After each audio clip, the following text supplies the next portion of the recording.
Her daughter cast her out, but she was quietly hiding $1.7 million. Margaret was 68 years old when her daughter Emily asked her to leave the house. There were no screams, no tears, only the dry click of the door latch closing behind her. That sound, barely a whisper, was enough, because there are silences that tear deeper than 1,000 insults. She stepped out carrying 2 old suitcases, one in each hand. They had no wheels. They were heavy, the kind made of stiff canvas and fraying seams, threatening to burst at any moment. She lifted them with effort, her arms straining, her chest tightening. She carried only what she wore, and a dignity that trembled but refused to fall. Emily did not meet her eyes.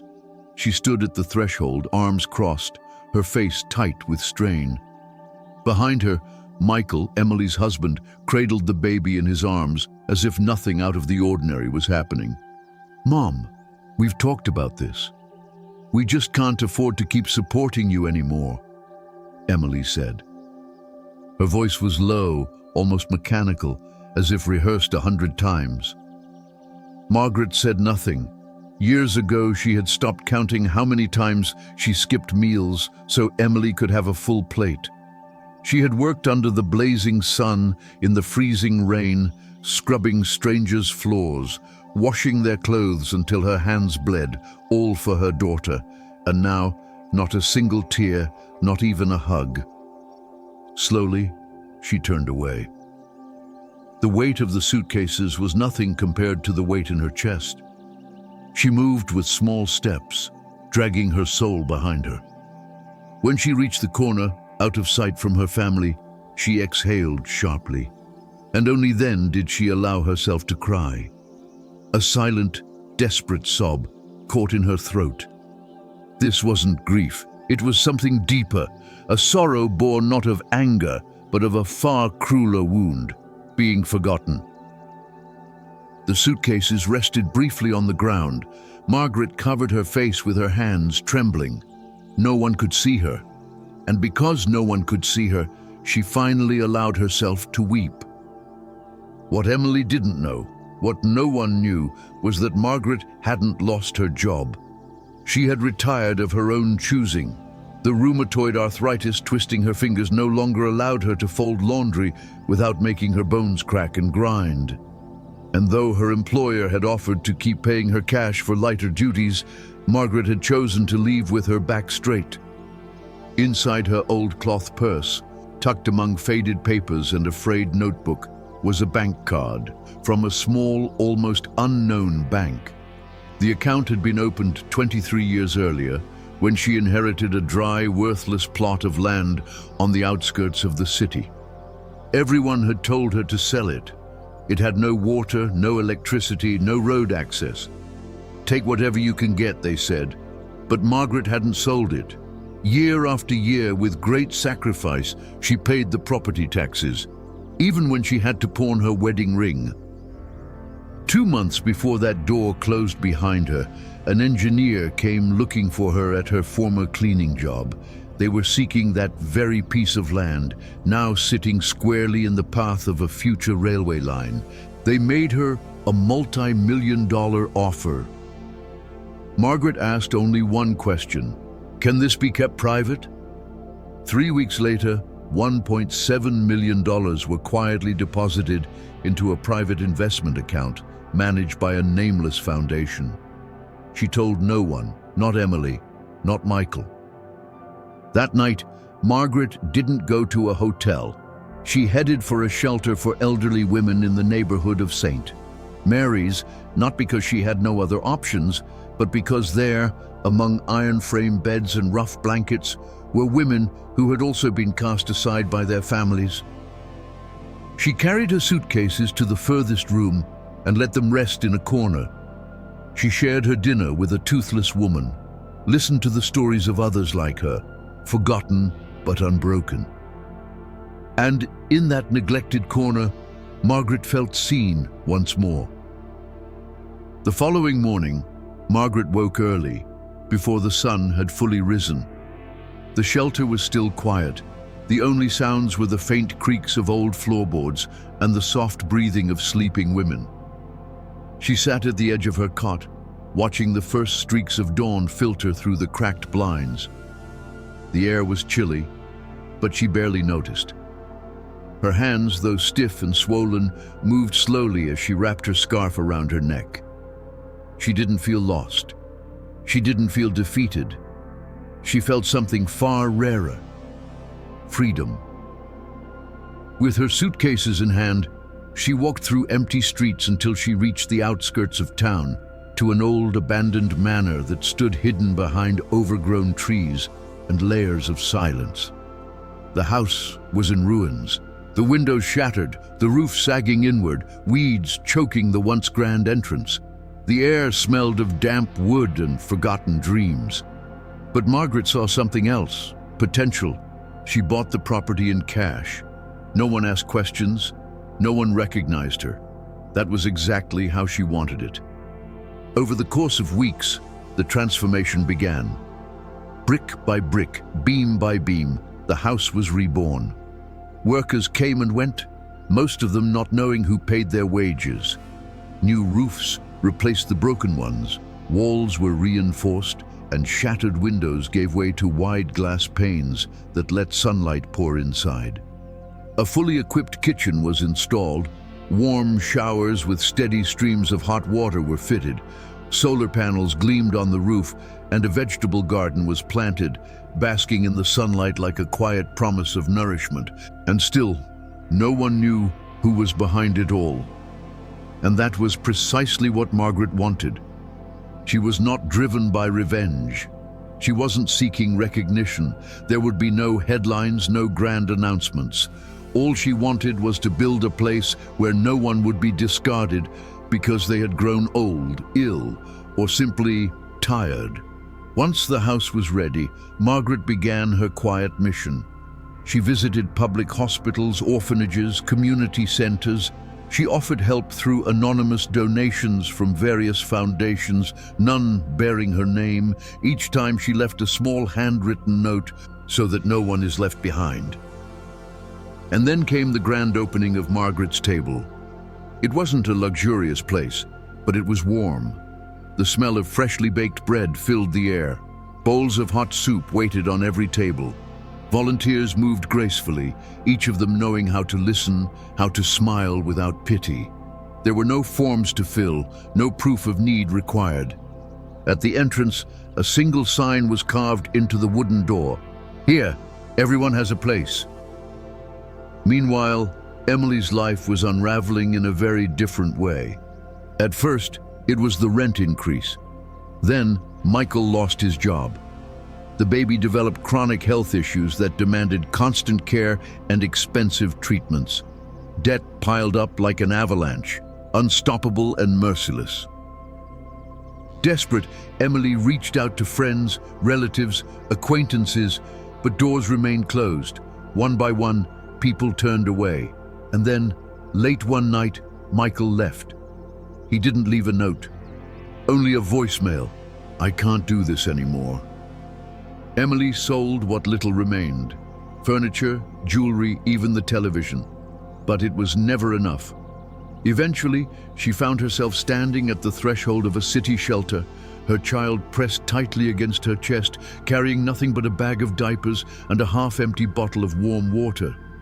One cold afternoon, wandering aimlessly with numb fingers and hollow eyes, Emily stumbled upon a white wall. Carved into it were the words, "Margaret's table. Here, everyone has a place." The scent of fresh bread wrapped around her like a soft blanket. Children were laughing inside. Elderly men played dominoes at long wooden tables.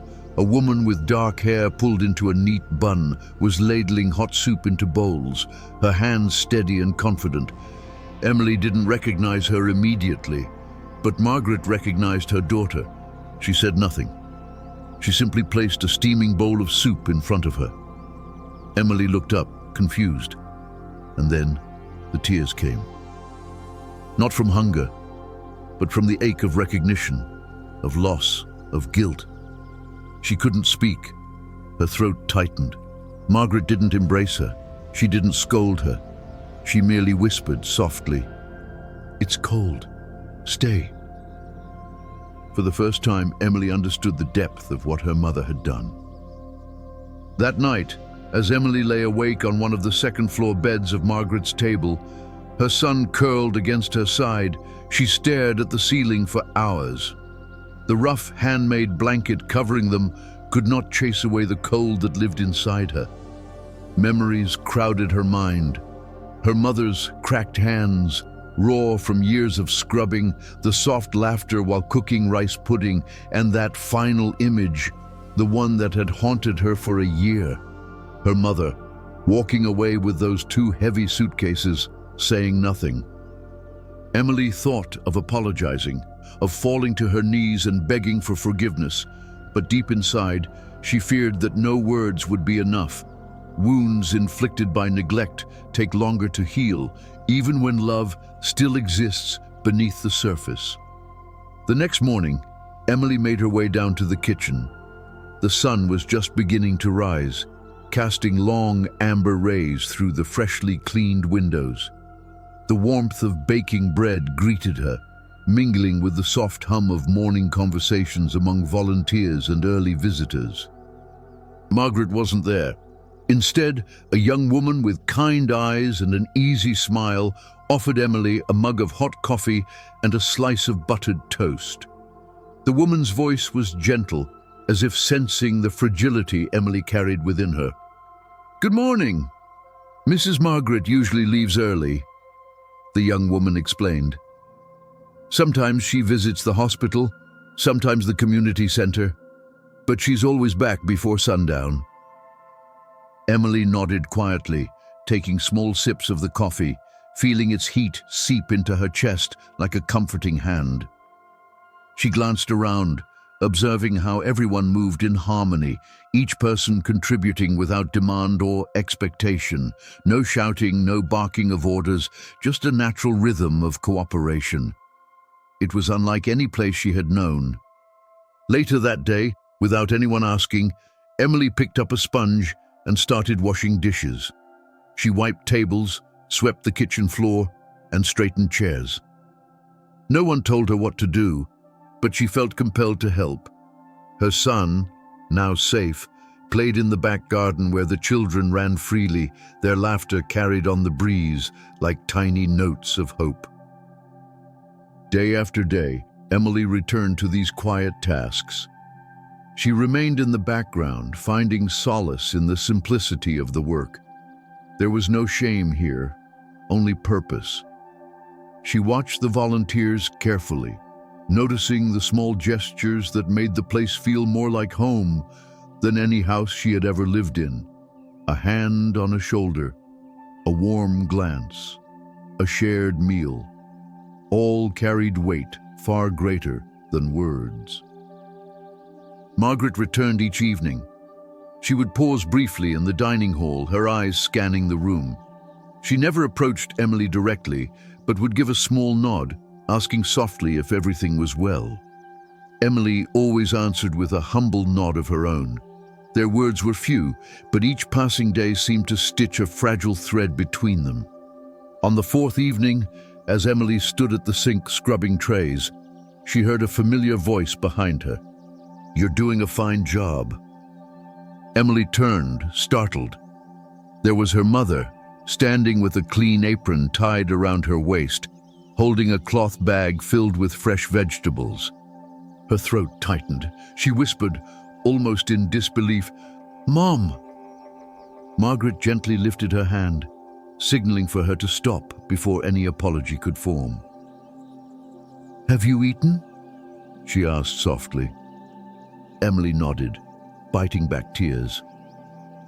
Margaret placed the bag of vegetables on the counter, pulling out bright red tomatoes, fresh carrots, garlic bulbs with their papery skins still intact. "You still enjoy cooking, don't you?" Margaret asked, her voice even and warm. Emily glanced down at her rough, calloused hands. For years, those hands had touched luxury and convenience, but now they were cracked and raw. more like her mother's than ever before. "Sometimes," Emily whispered, managing a shy smile. "Yes, I still do." Margaret handed her a clean apron, nodding toward the stove. "Then put this on. Tonight we're making lentil stew." There was no drama in that moment. No grand speeches, just the soft clatter of knives on cutting boards as they chopped onions side by side. The air filled with the sweet sting of garlic and spices. Side by side, mother and daughter worked quietly, as if no years of distance had passed, as if no wounds had ever been inflicted. And while they stirred the simmering pot, something inside Emily cracked, not from sadness, but from relief, a long-awaited release, as though she were finally allowed to exhale after years of suffocating.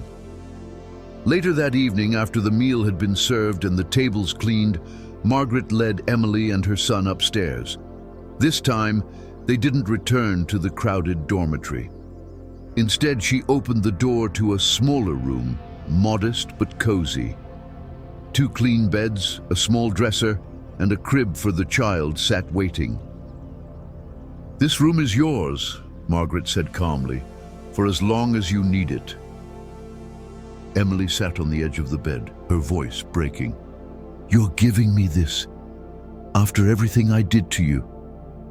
Margaret sat beside her, taking her daughter's hand into her own, those same hands that had once scrubbed floors and now offered only comfort. "And I didn't know how to tell you that I was tired," she answered softly. A long silence filled the space. But unlike the silence of that day at the door, this one was different.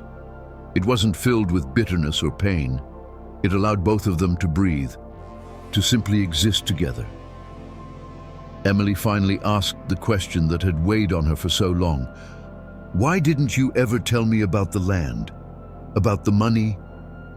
Margaret took a moment before replying, her voice firm but tender. "Because I needed to know who would stay with me when I had nothing to offer but myself." Emily's eyes welled up again, and she barely managed a whisper. "Was it worth it?" Margaret smiled gently, her gaze warm and steady. "Look at us. We're here, cooking lentils. I'd say yes, it was worth it." As the days turned into weeks, Emily found herself becoming part of the rhythm of Margaret's table. What had started as quiet acts of gratitude slowly evolved into something much deeper. She no longer felt like a guest or a burden. She was becoming part of something alive, a quiet force that pulsed through every corner of the house. Her mornings began with the soft clatter of dishes and the smell of coffee brewing. She would prepare breakfast alongside the other volunteers, her movements now confident, her hands steady. After breakfast, she organized reading circles for children and language lessons for immigrants who had come seeking refuge in a land that didn't always welcome them with open arms. Emily reached out to local libraries, collecting donated books, many of them gently used but filled with stories that sparked joy in young minds. She worked with schools and community groups, organizing small literacy workshops. She found old gardening manuals in the attic and, together with the volunteers, redesigned the garden that Margaret had once planted as a simple patch of tomatoes and herbs. Now, rows of vegetables grew in tidy lines, and a modest greenhouse stood at the back, allowing fresh produce even in colder months. Without realizing it, Emily had found purpose, a quiet, unspoken redemption. She was no longer trying to repay a debt. She was building something. Every afternoon, when the work slowed and the light softened, Margaret would sit by the wide kitchen window, watching her daughter without interrupting. She saw the change unfolding naturally, without force, like a tree slowly regaining its leaves after a long winter. Emily no longer measured life by comfort or stability. She measured it by action, by service, by how many people could sit at the table and feel seen. One autumn afternoon, while cleaning out the storage room in the basement, a dusty, forgotten space filled with old crates and boxes, Emily stumbled upon an aged wooden chest secured with a rusted latch. Its surface was rough and worn from time. She ran her fingers across it, hesitating for a moment. Turning back to her mother, who was standing nearby, she asked softly, "May I open it?" Margaret simply nodded, her expression unreadable. The latch creaked open, revealing layers of yellowed letters tied in bundles, black and white photographs with frayed edges, and an old notebook filled with scribbled notes in faded ink. At the very bottom, tucked carefully beneath the papers, was a sealed envelope, its edges curled and fragile. On the front, written in Margaret's unmistakable, trembling handwriting, were the words, "To my daughter, if you ever come looking for me." Emily's hands shook as she carefully broke the seal and unfolded the letter inside. She read it slowly, her breath catching at every word. "Emily, if you are reading this, it means you came back. It means that something inside you still beats with strength. I didn't write this so you would ask for my forgiveness. I never needed that. I only wanted you to remember that love doesn't always shout. Sometimes it waits quietly, blooming at the right time. Everything you see here was planted by many hands. I simply sowed the first seeds. Now it is your turn. With all that I was, and all that I still am, Mom." Emily read the letter 3 times, each reading peeling away another layer of shame, of regret, of distance that had separated them for so long. By the time she finished, she was no longer the same woman who had first walked through the doors of Margaret's table carrying her child and her fear. Margaret watched her from the doorway, silent.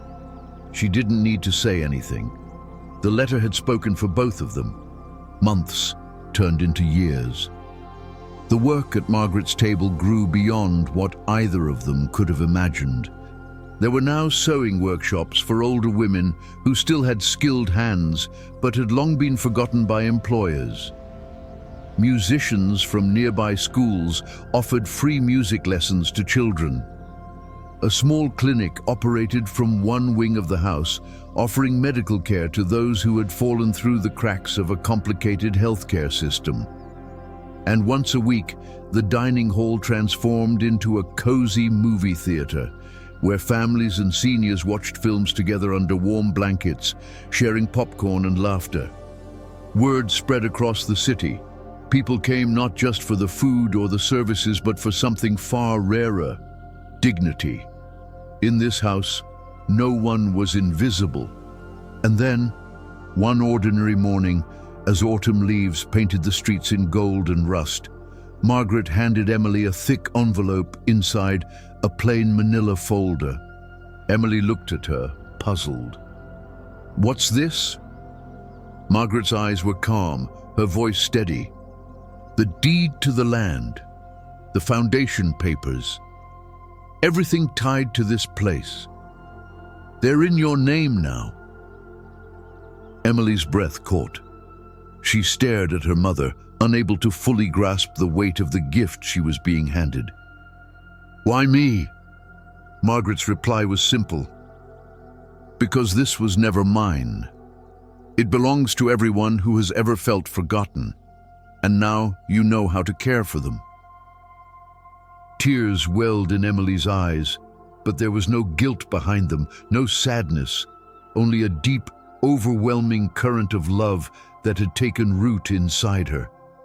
She embraced her mother tightly, not as a daughter making amends, but as a woman finally able to fully recognize the quiet, unyielding love that had been there all along. Time, as it always does, kept moving. The seasons shifted. The garden bloomed in spring, baked under the summer sun, turned gold in autumn, and rested beneath winter's snow. And throughout it all, Margaret's table continued to grow, not in grandeur, but in heart. The house was no longer simply a place of charity. It had become a sanctuary, a second home for countless souls. Formerly homeless veterans taught workshops on woodworking. Single mothers found companionship and support. Children, once shy and withdrawn, now sang loudly in weekend choirs that filled the halls with laughter. Emily was no longer simply Margaret's daughter.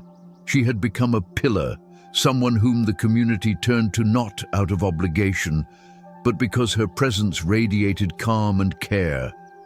The woman who once stood trembling with nothing but a child in her arms now stood tall, strong, steady, purposeful. Margaret, though older and slower now, remained present every day. She moved with quiet grace, speaking softly to visitors, holding the hands of the elderly, cradling infants, planting seeds in the greenhouse. She needed no titles, no recognition. The work spoke for her.